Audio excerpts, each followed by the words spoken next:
right? It said that his clothes had changed bright white and his appearance was as the sun. They couldn't really look at the Lord. This is Daniel seeing the Lord in his glorified state, man. How he gonna appear when he come back to X out you armies of the earth, man? Okay. His eyes as lamps of fire. Going back to his eyes being red. Okay. And his arms and feet like in color. His arms and his feet, which is the same complexion, like in color. So it's saying color. Okay, keep reading. To polished brass. Now when you look that word polish in the Hebrew, it means burnish. Okay? It's the same process as burnished brass. Okay? So he's a man of color. Now you might say, well then that's still parabolic, okay? We'll go to Hebrews. We'll finish that out. And his voice, and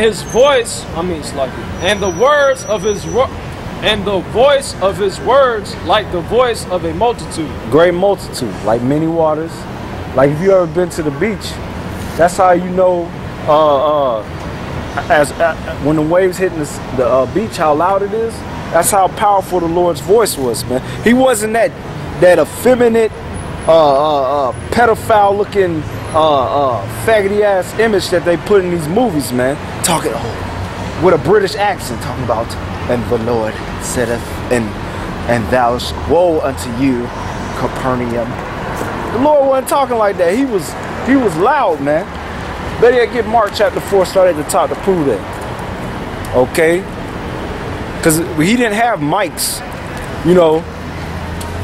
Now we use mics and amplifiers. Well, most people do when they have to perform with a loud crowd or whatever. Just like the Panther Stadium. You see how big that stadium is? The Lord, he was able to, for all those people, if he was here today, all the people can clearly hear what he's saying if he was speaking to them without the aid of a mic or an amplifier. Let's prove that. Mark chapter 4 verse 1. Yeah. And he being again to teach by the seaside. By the seaside. Now like I said, which most of our people never been to the beach. But if you ever had the chance to go to the beach, or if you know anything about the beach, or you've been there before, you know how loud it is when the water's crashing on the beach. It's very powerful. Keep reading. So the Lord is at the seaside, the waves are crashing, keep reading. And there was gathered unto him a great multitude. And there was a lot of people there. And you already know how our people is mainly, when a whole bunch of group of Negroes get together, it's loud. So he's speaking over them. Keep reading.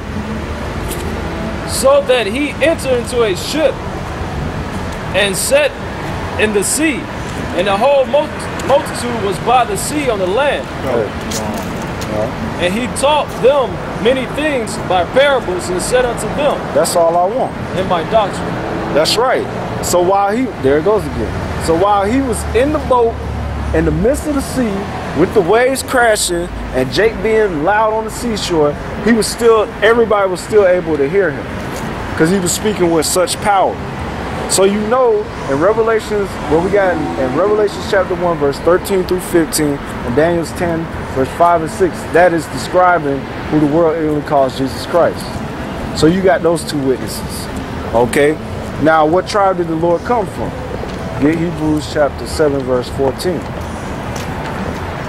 Hebrews chapter 7, verse 14. Yeah. For it is evident that our Lord sprang out of Judah. Sprang out of Judah. The tribe he came from is the tribe of Judah, which is the head tribe. Now, what do the Jews look like according to the Bible?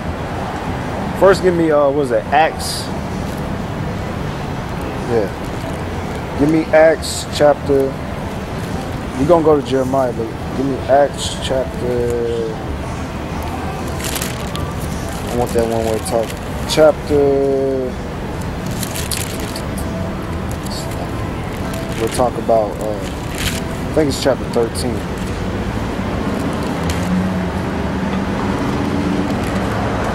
Yeah.